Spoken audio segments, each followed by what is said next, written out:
Let's pray. Father God in heaven, Lord, marami pong salamat. We acknowledge your holy presence. Salamat sa pangunguna, Panginoon, sa service na to. Tunay nga na ikaw ang Diyos sa simbahan na ito. Salamat, Banal na Espiritu, sa pagiging director sa amin, God. Sa pag-lead sa amin ng mga gagawin na nanggagaling sa iyo. Marami pong salamat. I pray, Lord, sa bawat isa na makikinig na yung salta. Ihanda mo, Lord, ang aming mga puso at isipan sa pagpasok na yung salta.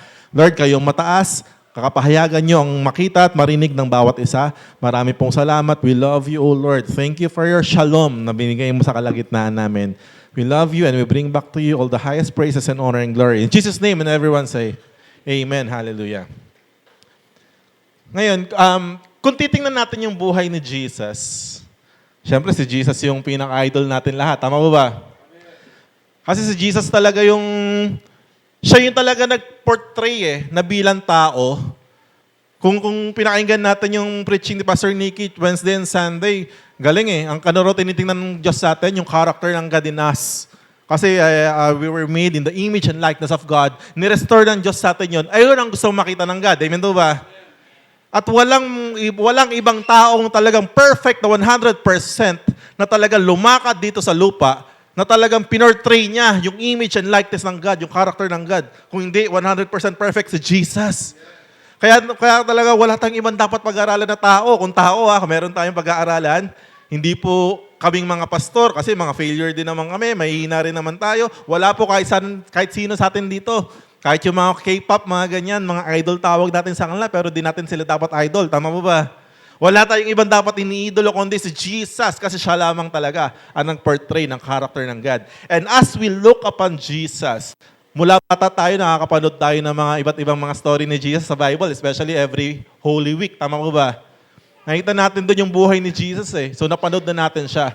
And kung nabasa natin sa Bible yung buhay ni Jesus, ewan ko sa inyo kung marunong kayo, kung nagbabasa kayo, nakakapag-imagine kayo Meron mo bang ganun nagbabasa dito para na-imagine yung nangyayari?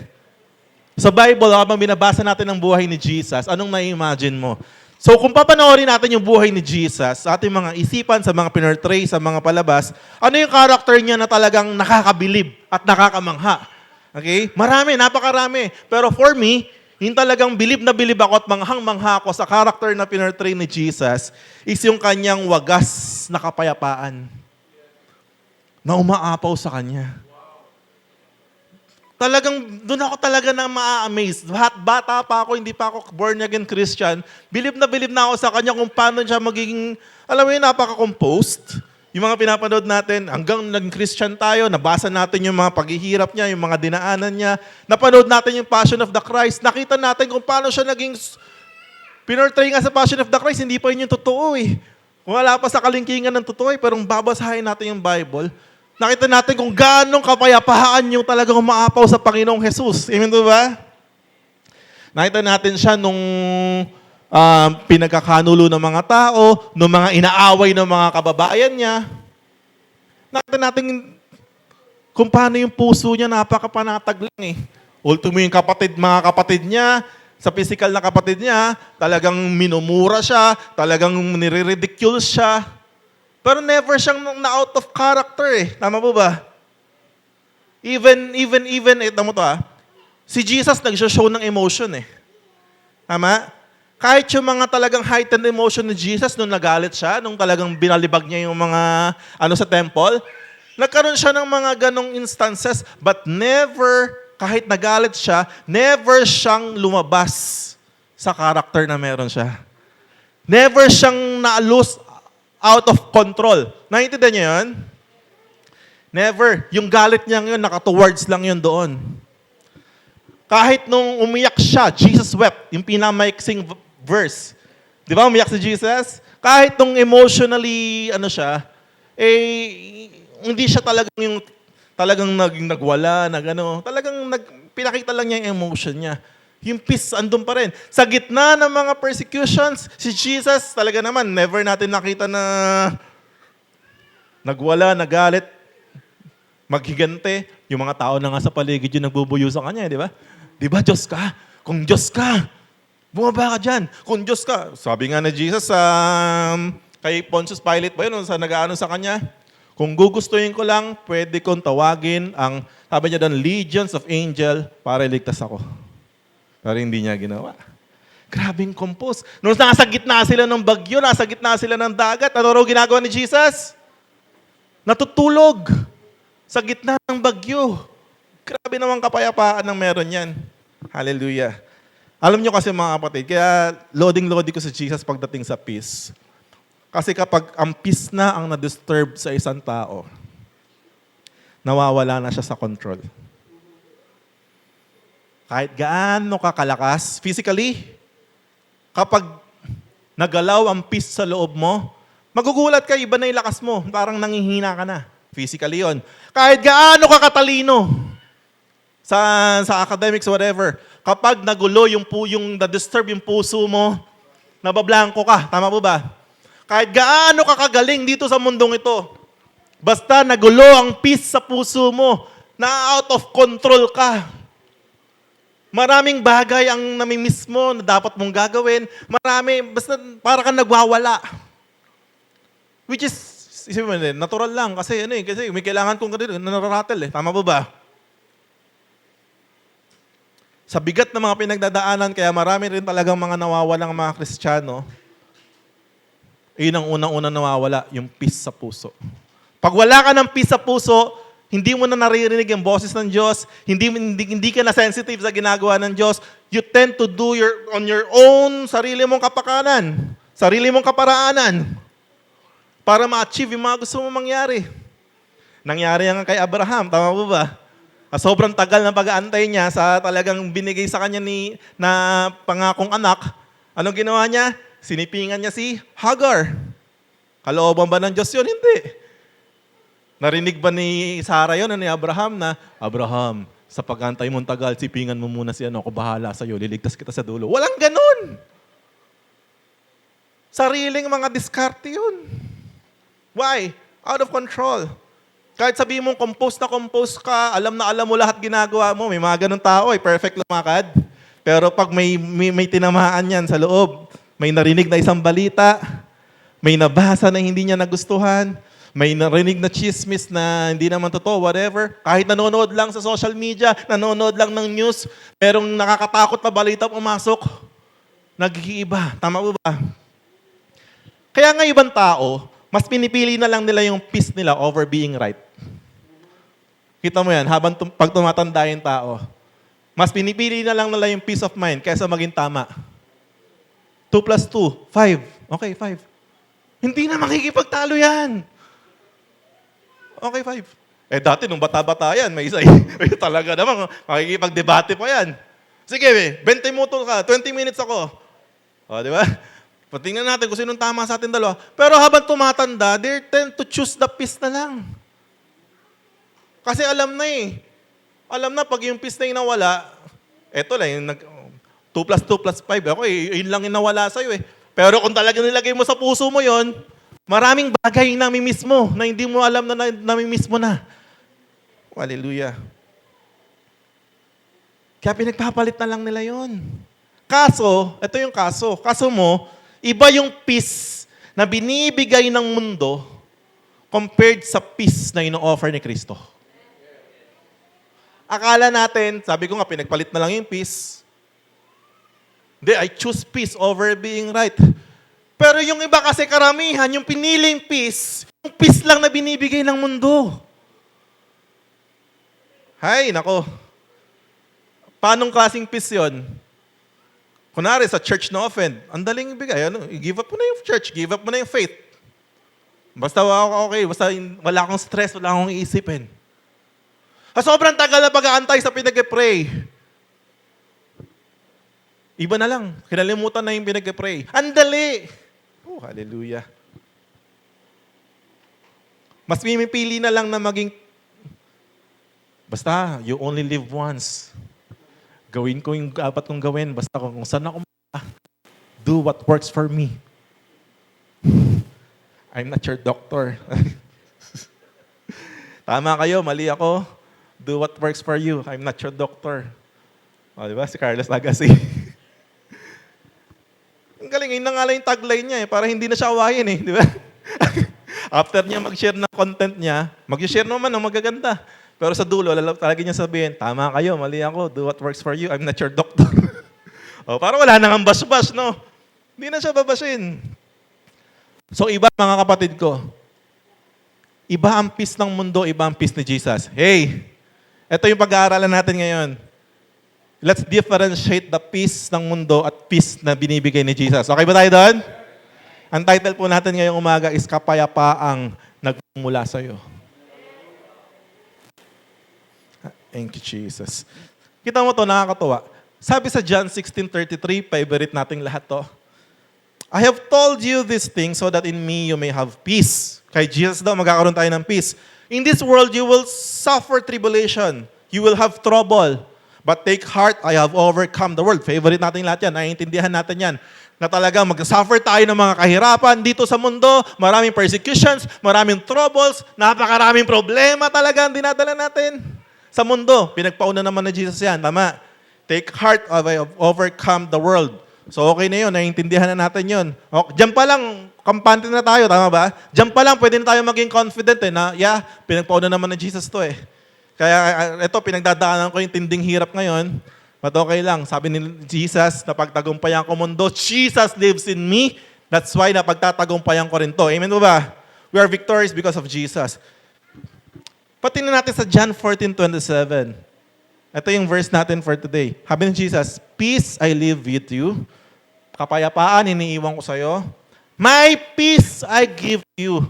Ang kapayapaan ko ang binibigay ko sa'yo. Binigyan ng emphasis ni Jesus yan. Why? Kasi baka ibang peace yung maintindihan lang natin eh.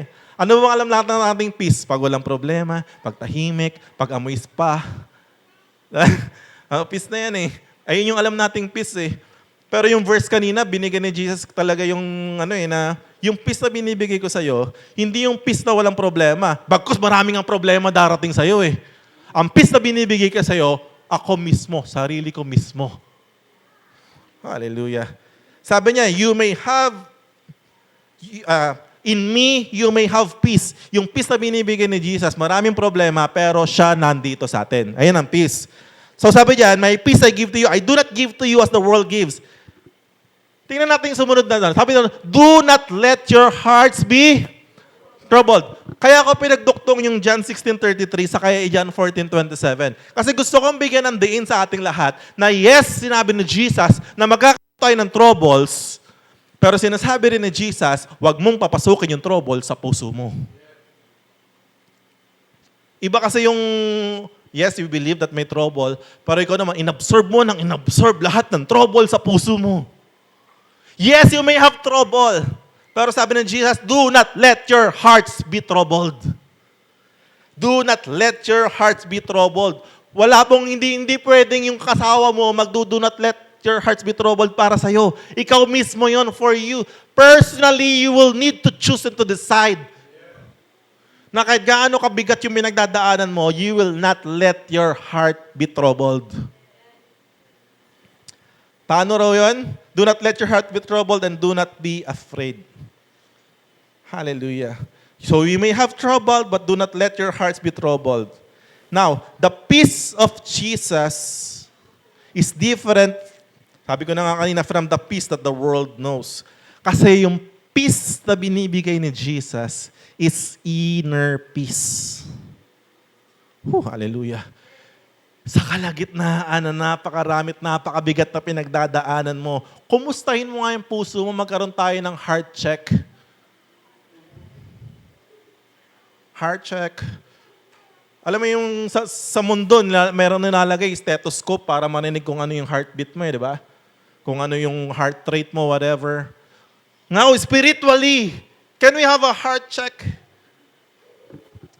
Lahat tayo may mga problema. Huwag na tayo magpalakihan at magpalalaan. Kasi maaaring ang problema mo, hindi ganun kalaki. Pero yung puso mo, napakalaki na ng trouble. Tama, mali? Pwede ang problema mo, tagyawat lang. Pwede ang problema mo, pamasahe lang. Pwede ang problema mo, maliit lang, wala kang pambayad, whatever. Pero pwede rin ang problema mo, buong langit at lupa na yung kalakihan. Pero yung puso mo, payapa pa din. Hallelujah. So, kumustahin mo yung mga puso mo ngayon, kapatid? Do you have peace? Inner peace. Peace in the presence of God. Oh, hallelujah. Dito pa lang check mo eh. Araw-araw, sa kalagitnaan ng matinding pinagdadaanan mo, hinahanap mo pa ba ang presensya ng Diyos? Why? Because if you're seeking His presence, ibig sabihin, alam mo na yung presensya niya doon ka talaga nakakakuha ng totoong kapahingahan. Kaya ka nagkakaroon ng kapayapaan sa puso. Yes, shalom. Kaya nakakatuwa. Grabe yung talagang binigyan tayo ng prelude ni Lord. Inihanda niya talaga. I love shalom. Shalom means wholeness. It's not just peace. Ito yung binibigay ni Jesus na peace eh. Shalom. Sa Hebrew, it's shalom, wholeness, well-being. Andyan din yung wealth, yung pera. Kumpleto yan. Healing. Ito yung shalom. Kumpleto yan, as in stillness. Ayan pong ibig sabihin ng shalom. The peace na binibigay ni Jesus sa atin is shalom. Kasama doon pag wala kang pera, shalom. Kasama doon pag may sakit ka, shalom. Kasama doon na yung magulo sa paligid mo, shalom. This is the kind of peace that Jesus is giving unto us. Sabi niya, we will suffer tribulations, we will have many troubles, but don't worry, my shalom is I'm leaving to you. Thank you, Jesus. Peace in the shadow of the Almighty. Di ba sinabi yan sa Psalms 91 verse 1? He who dwells in the secret place of the Most High shall dwell in the shadow of the Almighty. Hallelujah. Thank you, Jesus.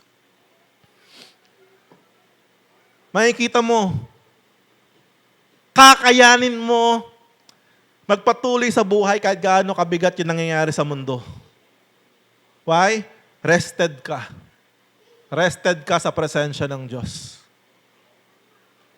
Kasi pag hindi ka rested, pag disturbed yung puso mo, tingnan mo to, yung mga taong disturbed, kulang sa tulog, mahirap matulog, tama?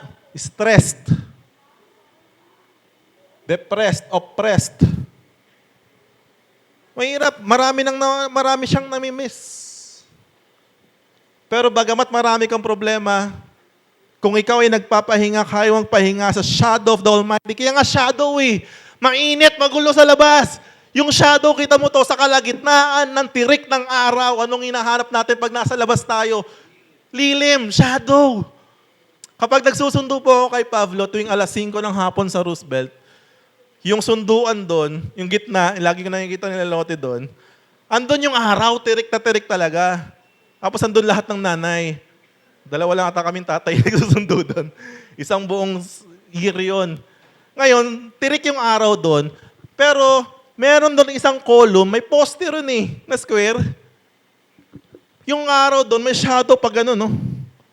Doon ako lagi nakatayo. Kahit ayoko makipagumpukan sa mga nanay eh. Pero may shadow doon. Alam mo, ang init talaga. Pero pag andun ako doon sa shadow ng gano'n, walang init. Saktong-sakto lang yung katawan ko. Nakikita niyo yung difference? Kaya sinabi, he who dwells in the shadow. At meron pa sinabi, ang presensya ng Diyos is our refuge and shelter. Oh, hallelujah. What is refuge? Yung mga tumakas sa mga giyera. Ito yung mga refugee eh. Tama mo ba? Mga umeskapo sa mga bansa nilang naggagera. Ang tawag sa mga taong yon, refugees. Tayo na ang bigat-bigat ng pinagdadaanan, ang refuge daw natin, safe refuge natin ang Panginoong Jesus. Hallelujah. Thank you, Lord. This is the peace.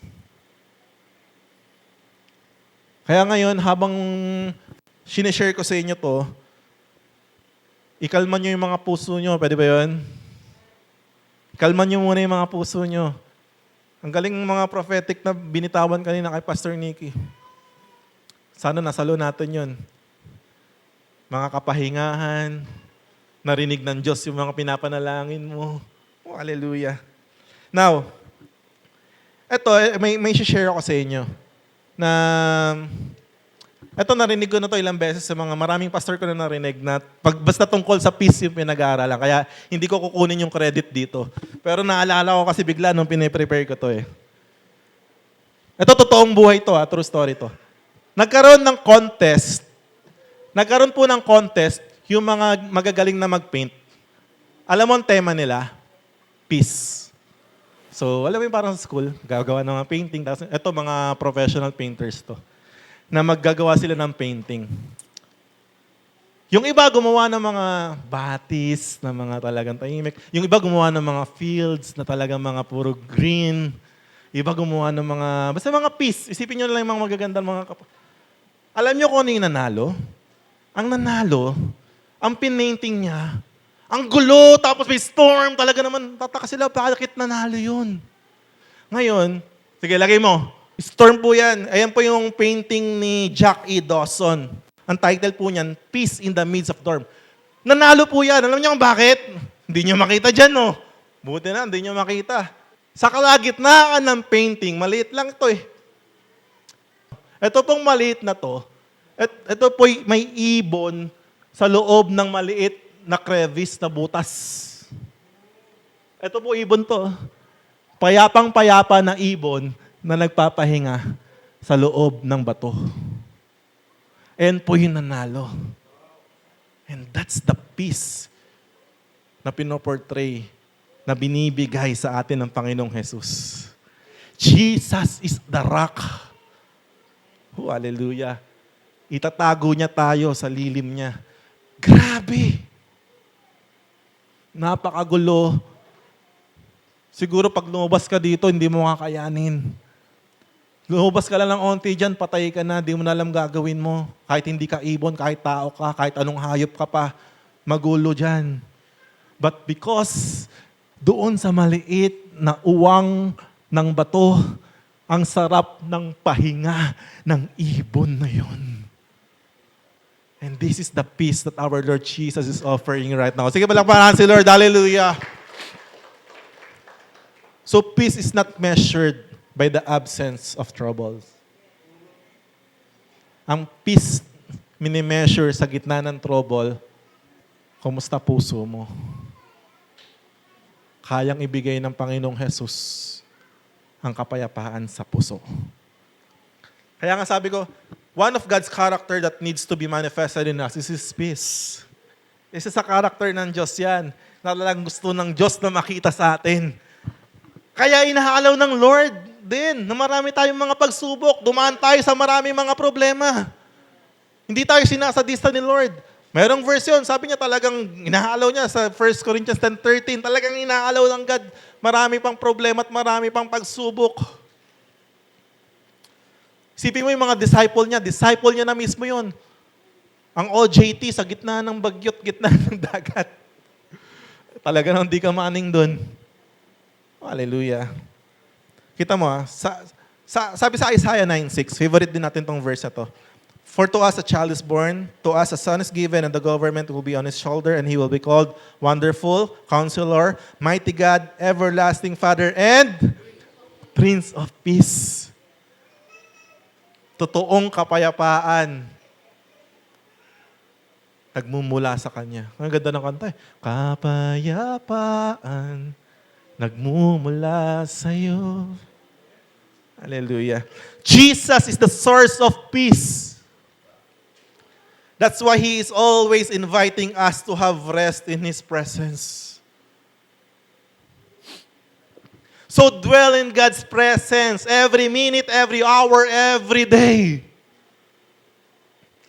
Pwede kang super busy tao sa trabaho mo. Pwede kang super busy tao sa business mo, sa pamilya mo. Kung ano man tinatangkilik mo sa buhay, pwede kang napaka-busy tao. Pwede kang talaga napaka-super active, dami mong ginagawa. But in the same time, in your busyness, in your talagang super activeness, andun ka rin sa presence ni Jesus in the same time.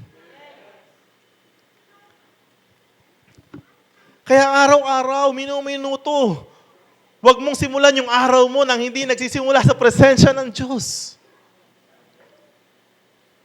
Simple prayer, devotion, basa ng Bible, meditate, habang bumabiyahe, kinakausap si Lord. Habang nakatunga nga, iniisip si Lord. May problema dumating, may isang may kumalabit na nagbigay ng kaba, kinausap si Lord. Kaya minsan, yung mga taong wala ng kaba, kaya minsan talagang ginugulat ni Lord yung mga yan para magkaroon ng kaba Ay, totoo naman. May mga kampante na mag-drive, bigla na lang may kakat na ganun, mapapatawag sa Diyos talaga. I mean, minsan talaga, kaya bigla-bigla nagugulat ka, bigla na lang may dumating na ganitong problema, ganyan. Binibigyan ka ni Lord ng kaba para matutunan mo ulit tumawag sa Kanya. Hallelujah. So sanayin natin, every hour, every minute. The Holy Spirit should manifest His peace in us. Hallelujah. Thank you, Jesus. So, alalahanin natin to Ang binibigay ng kapayapaan sa atin ng Diyos, hindi kapayapaang walang problema. Kaya kapayapaang sa gitna ng apoy. Ang galing mo kanina, no? Sinang share nun kanina? Gitna ng apoy, sa waters. Ang galing ni Lord Si Lord hindi niya niligtas si Shadrach, Meshach at Abednego bago itapon sa apoy Na pwedeng gawin ng Lord yun Iniligtas sila sa gitna ng apoy. Thank you, Lord. Now, dito tayo magtatapos. Actually, dito ako magsisimula. Paul's advice on staying in the peace of Christ. Hingi tayo ng advice kay Pablo kung paano manatili sa kapayapaan ni Kristo. Kasi si Pablo, grabe pinagdaanan Nakulong, hindi lang isang beses, not twice, not thrice. Ilang beses nakulong. Si Pablo ilang beses binugbog. Mind you, yung pangbubugbog kay Pablo, hindi lang isang sapak. Yung bugbog na inabot niya, meron pa sa Bible, after niyang binugbog, tinapon siya sa bangin. Pero nabuhay. Pagpag lang.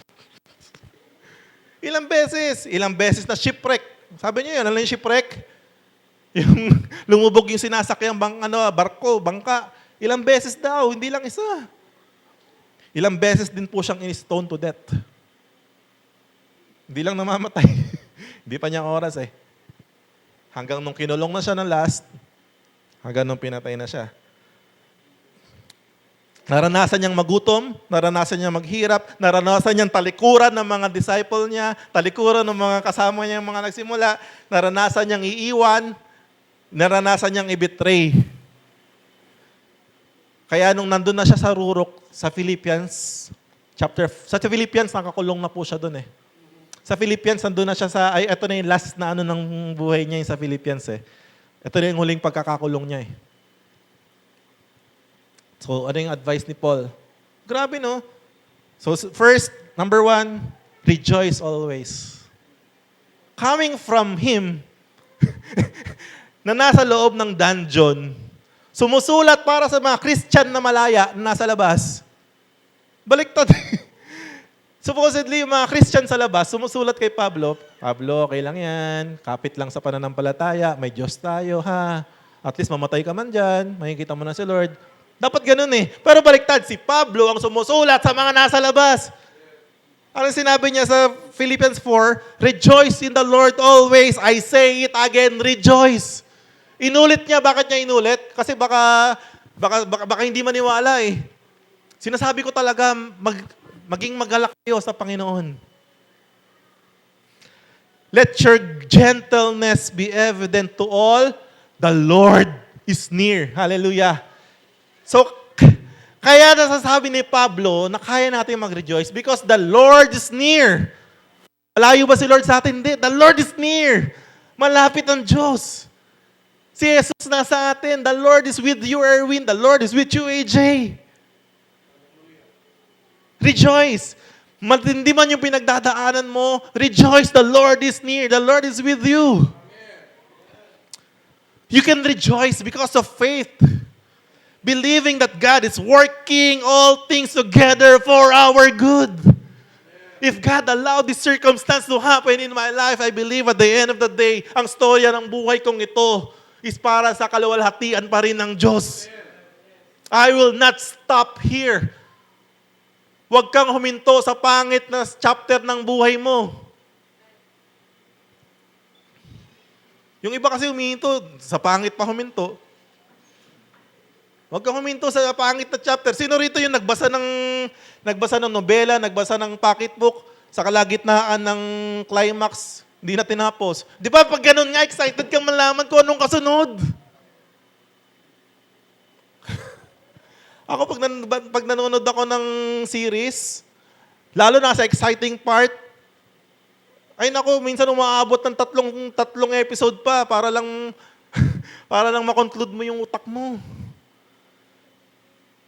Kapag hindi pa maganda, relax ka lang. Rejoice. The Lord is near, the Lord is with you. The Lord is working all the things together for your good. Ano pa? Bakit kailangan natin mag-rejoice? Bakit pwede tayo mag-rejoice? Because we are victorious in Christ. Sabi yan sa 1 Corinthians 15:57. We are victorious. Christ is already victorious and Christ lives in you. You are victorious din. Hindi hihinto ang Diyos hanggat hindi ka nagtatagumpay. Pero tulad nga ng revelation sa amin sa intercession kahapon, binigay na ng Diyos yan, pati yung tagumpay. Pero hindi yan automatic darating sa'yo nang naglulukmok ka dito nang wala kang ginagawa. Lakaran mo yung tagumpay mo. Merong path to victory. By faith, you stand up. By faith, face the battle. Victory is yours. By faith, mag-praise and worship ka. By faith, maglingkod ka sa Diyos. Ang tindi ng pinagdadaanan mo, pero inuuna mo pa rin ang Panginoon Diyos. Why? Because you know that the battle belongs to the Lord. Habang ginagawa mo yung para kay Lord, si Lord tinatrabaho din yun. Nilalakaran na lang yung path mo. Kailangan mo lakaran yung ginuhit ng Diyos. Binigay na ng Diyos lahat yun. Pero hindi nga mangyayari yun dahil gusto mo lang. Kailangan mong tayuan. Yung victory kay Jehoshaphat, nung binigay ng Diyos yung victory sa kanila, hindi sinabi ng God, o sige, wag na kayong umalis dyan sa kingdom ninyo. Panalo na kayo. Ganun ba?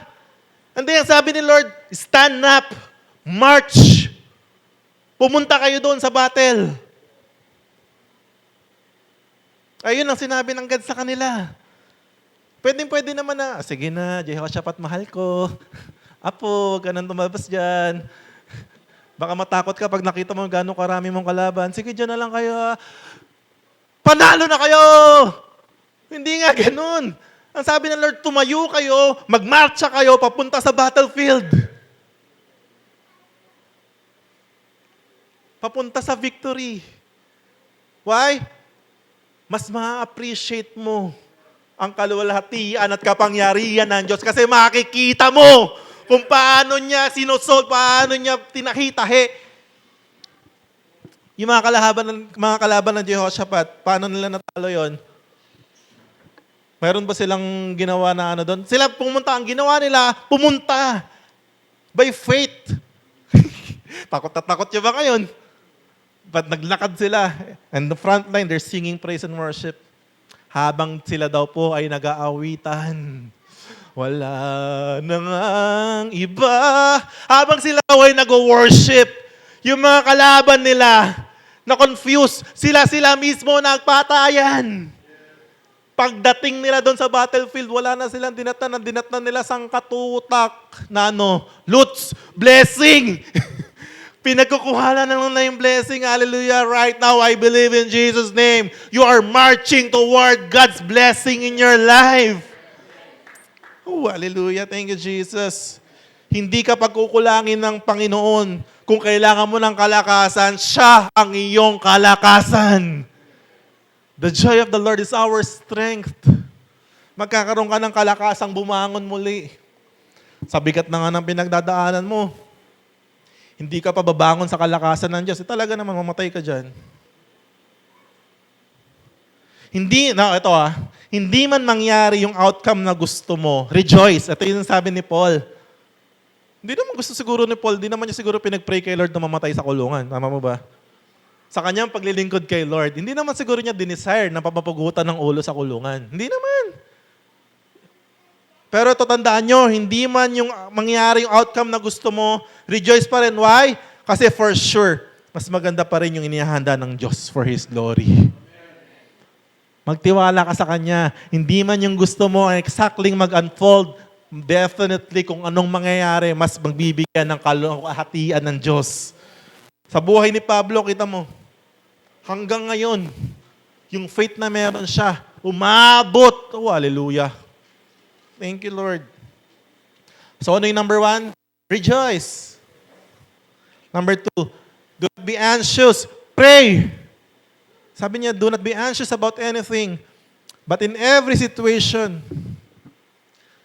tingnan mo nga yung sarili mo, saang parte ka ng problema mo nagpe-pray kay Lord?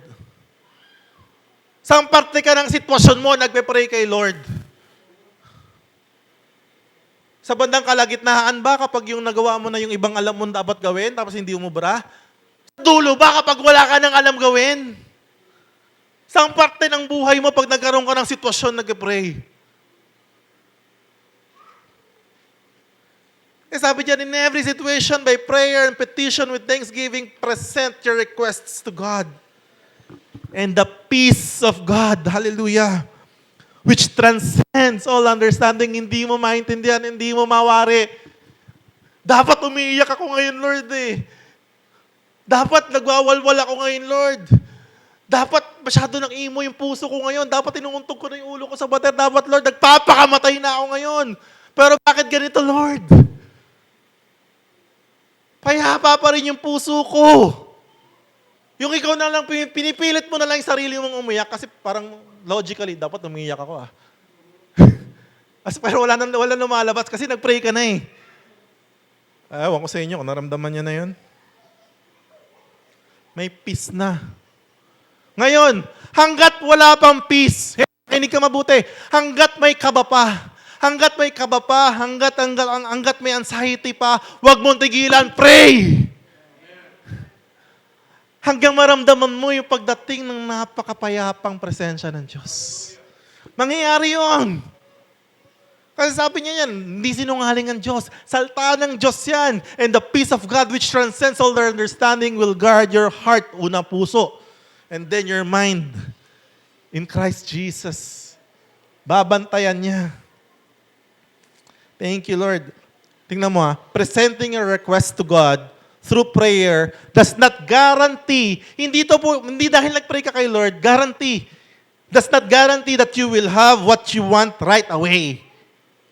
Ibahin mo yung mindset mo, hindi ganun. Kaya minsan, ayaw mo na mag-pray. Pinag-pray mo, di dumating. It's not a guarantee that you will have it right away. But it guarantee you that the peace of God will guard your heart and your mind. Nagpe-pray ka, hindi para makuha mo agad yung pinag-pray mo. Nagpe-pray ka para pumasok yung peace ng Diyos. Ito mo, pag nag-pray ka, nagiging payapa ka. Pag pinag-pray ka, nagkakaroon ka rin ng... Di ba ang sarap nung pinag-pray tayo dito? Ako, pinag-pray ako kaya ni Pastor Nick, ramdaman ko yung peace eh. Nakakagaan talaga. Ay, parang lumabas ka, parang may lumabas ganun kanina. Ay, parang gagaan. Totoo po yun. Hindi tayo alam mo yun, yung parang nagde-daydreaming. Hindi tayo masarap pakinggan. Totoo po yan. May peace na binibigay ng Diyos. That's why in all situation, pray. It opens your heart and spirit to see and hear that God is in control. Whenever you pray, nag-o-open yung puso mo at yung spirit mo nakikita na ang Diyos ay may control sa sitwasyon mo. If you do not pray, masyadong overwhelmed yung flesh mo sa ginagawa ng demonyo sa'yo. Ang tendency mo mag-react. Tama? Ang tendency mo magalit. Ang tendency mo magsirain yung buhay mo, whatever. Ayan, pag hindi ka nag-pray. But if you pray, nabubuksan yung spiritual realm. In prayer, you are shutting down the physical realm. Tama po ba? Ang prayer is a spiritual activity. Hey, mukha lang tong physical activity kasi ginagawa natin, nakikita natin. No. But it is definitely a spiritual activity. Whenever we pray, we're shutting down the physical realm to be able to have a grasp.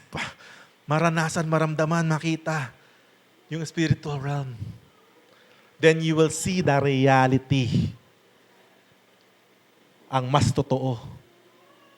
Akala natin mas totoo yung nakikita natin eh.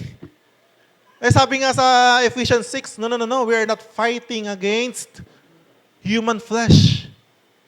Meron talagang totoong nangyayari sa spiritual realm. Makikita natin yan. Kaya ka nagkakaroon ng kapanatagan. Kasi whenever you pray, makikita mo even the peace of God. Ipaparamdam at ipapakita rin ng Lord sa'yo. Kaya yung peace dumarating. Oh, hallelujah. Kung ano nangyayari, kung bakit ganito, bakit ganyan. Kaya ka magkakaroon ng peace sa puso mo. Naniniwala ba kayo na nangungusap ang Diyos? Whenever you pray, it is an open communication. Tama mo ba? Kaya wag po kayo mag-pray na kayo lang ang nagsalita. Matuto rin po tayo makinig. Kasi si Lord ay yung peace eh. Tama? Kunwari, may problema ka, ito problema mo. Dinulog mo sa panalangin. Pag hindi ka nag-pray, ito isipin mo itong buti. Pag hindi ka nag-pray, yung problema mo, tinatry i-analyze ng isip mo. Tama? Ano mangyayari? Pag isip mo nag-isip, di puro mga negatibo dyan, puro ganyan-ganyan. Pero pag nag-pray ka, hindi yung isip mo nag-iisip. Yung spirit mo mismo, kinakausap ng Diyos sa sitwasyon na meron ka. Ipapakita ng Diyos yung mga pagkilos ginagawa niya sa sitwasyon mo. Kaya may peace. Hindi po to supernaturally, bigla na lang, I feel good. Kasi nangungusap ang Diyos. Maririnig mo yun, yung mga ganung mga nangyayari dito. Parang may narinig din ako kanina na sabi na, relax ka lang, God is in control. Nangungusap po ang Diyos. At huwag niyo pong hayaan na piling mga tao lang. Yung mga nangungusap na ganun. Lahat po tayo may banal na spirito na binigay ng God. Practicein mo. Thank you, Lord. Number 3. So, rejoice, then pray. Think good things. Pwede ba yun? Think good things. Ayusin mo yung mindset mo. Anong klaseng mindset meron? Anong klaseng pag-iisip meron ka? Madumi? Green? Malaswa? Negative? Ako ganyan po ako dati. Negative thinker ako eh. As in, I'm a super negative thinker. Pessimist. Dati. Tingnan natin. Verse 8. Finally, sa katapos-tapusan, brothers and sisters, whatever is true, whatever is noble, whatever is right, whatever is pure, whatever is lovely, whatever is admirable, if anything is excellent or praiseworthy, think about such things. After you pray, unang-una, nag-rejoice ka kay Lord by faith because you know God is in control. And then you pray, may peace na. Hindi na tatapos po dun. Think, yung mga bagay na yan. Tagalog nga, Reg, bilang pagtatapos, mga kapatid, lagi ninyong isaisip ang mga bagay na karapat-dapat, kapuri-puri, mga bagay na totoo, marangal, matuwid, malinis, kaibig-ibig at kagalang-galang. Now, nag-heart check tayo kanina. Ngayon, mag-mind check naman tayo. Anong laman ng mind mo? Kapag may sitwasyon, anong unang pumapasok sa mind? Nasanay kasi tayong madumi ang pag-iisip. Tama? Corrupted, kumbaga. Ang galing yung preaching ni Bishop James. Deception. Nasanay tayong madumi ang pag-iisip. Corrupted. Laging negatibo ang pumapasok sa isip. Why? Psychology is defense mechanism. Defense mechanism ng tao yan. Na talagang binablock agad ng negative. Why? Takot masaktan. Takot maloko, takot na mag-fail, takot ma-frustrate. Alam mo yun? Kaya defense mechanism natin, madumi ang iisipin. Kaso itong klase ng pag-iisip ay kawalan ng pananampalataya at tiwala. Alam mo yun? Pag nakakita ka ng tao, ang imbis na tingnan mo kung ano kayang gagawin ng Diyos sa taong to, ano kayang mga good things sa taong to. Kita mo, anong unang tingin mo sa tao? Ito mukhang harang sa banaba. Ano to? Ito mga hindi nagbabago to. Di ba? Sa tao yun Sa sitwasyon, ganyan, feeling mo lahat parang ang nangyayari negatibo. Kaya nawawala yung kapayapaan sa puso ng tao dahil sa ganitong klase ng pag-iisip. Minsan kahit maganda naman yung nangyayari, talagang mag-iisip ka ng kailangan medyo hindi maganda. Di ba nasanay tayo ganun? Parang hindi pwedeng puro masaya. Parang gusto natin talaga may makitang hindi maganda. Isipin daw natin mga bagay na karapat-dapat, worthy, kapuri-puri, mga bagay na totoo, marangal, matuwid, malinis, kaibig-ibig at kagalang-galang. Sa sitwasyon mo, sa tao, sa paligid mo, sa nangyayari sa buhay mo, baguhin mo ang pag-iisip mo. That's why we need to renew our mind. Baguhin ang ating pag-iisip. Repent.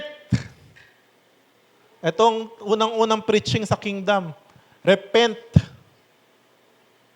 Ang repent po, hindi lang basta pagsisisi. Ang repent po na sinasabi diyan is metanoia. Sinabi rin ni Bishop James yan. Ang ibig sabihin po ng metanoia is a change of mind. So kailangan natin ng revamp na isip. Kailangan natin ng bagong pag-iisip sa sitwasyon na ito. Kung ang sitwasyon mo, dati akala mo wala ka nang mararating sa buhay dahil ito wala ka natapos, dahil ito lang yung buhay mo, dahil lahat ng pamilya mo ganito.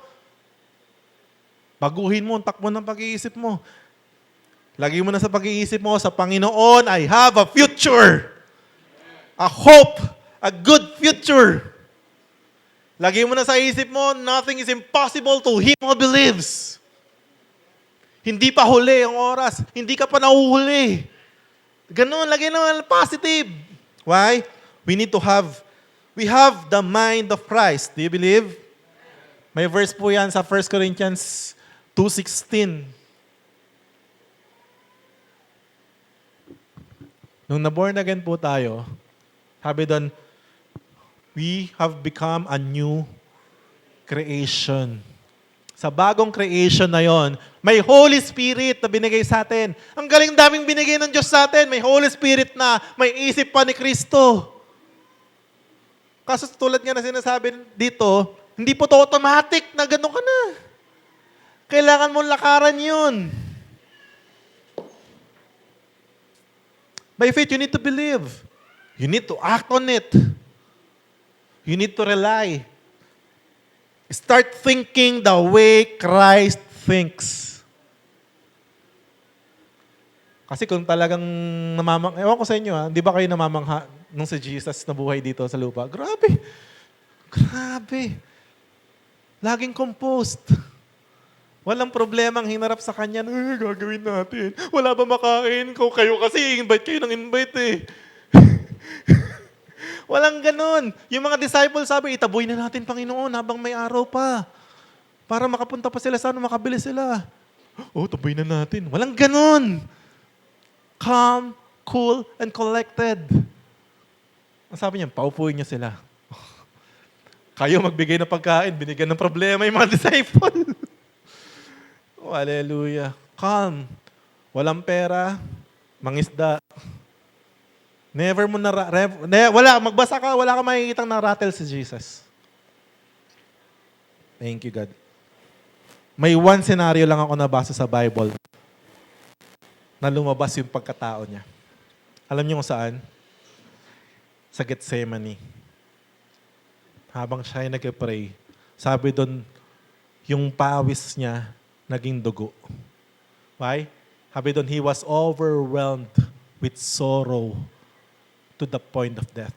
That very moment, lahat talaga naipon, talagang lumabas doon sa mga pawis niya. Kasi tao siya eh. Siguro yung flesh niya talaga na gano'n, yung flesh nag-react na. Pero pagtapos nun, tayo siyang ganyan. Hinalikan ni Judas. Wala! O, nakita natin doon, saan naglalabas si Lord ng humanity niya? Saan naglalabas si Lord ng weaknesses niya kung meron man? Sa presensya ng Diyos. Amen? Be vulnerable in the presence of God. In the presence of our God, umiyak tayo ng gusto. Magwala tayo, Lord. Magsumbong ka ng gusto. Pero paglabas mo, tinaga ni Pedro yung tenga. Si Jesus, kinolekta yung tenga, binalik. Oh, hallelujah. Pinagkanulo ni Pedro harap-harapan 3 beses. Tiningtiligan lang ni Jesus. Ano ka? Amen? Thank you, Lord. And last verse, we will close this, verse 9. Whatever you have learned or received or heard from me, sabi ni Pablo, or seen in me, ano gagawin? Put into practice. Hey, practicein mo. Walang bagay na natutunan na hindi pinractice na natutunan, na nanuot. Tama po ba? Kailangan pinapractice po yan. Practice the peace na binigay ng God sa atin. Oh, thank you, Lord. And the God of peace will be with you. In Jesus' name. Hallelujah. Let's pray, Father God in heaven, Lord. Thank you, God. Thank you, Father God, sa pagpapaalala sa amin that you are the Prince of Peace. Thank you for magiging available ng yung kapayapaan, Panginoon. I pray sa bawat isa, God, na nakarinig dito sa lugar na ito, Lord. Lahat po kami, Panginoon, matutunan po namin, ma-practice po namin ang iyong kapayapaan na sumasa amin. Malakaran po namin ito, Lord, sa hirap at bigat ng mga pinagdadaanan. Kakayanin po namin to dahil sa kapayapaan na binibigay mo. I pray, O Lord, alam nyo, kayo na kabatid ng pinagdadaanan ng bawat isa. Nawa sa amin na pakinggan, magkaroon kami ng kalakasan, magkaroon kami ng bagong pag-asa, O Diyos, that you are here with us, that you're always in control. May we practice the shalom na ibinibigay niyo po sa amin. Hanggang sa muling pagpaparito niyo, Panginoon, lalakad kami, God, heads up, chin up for you. Marinig po namin, masasabi mo, well done. You're a good and faithful servant. Marami pong salamat. We love you and we bring back to you all the praises and glory. In Jesus' name, and everyone say, Amen. To God be the glory po.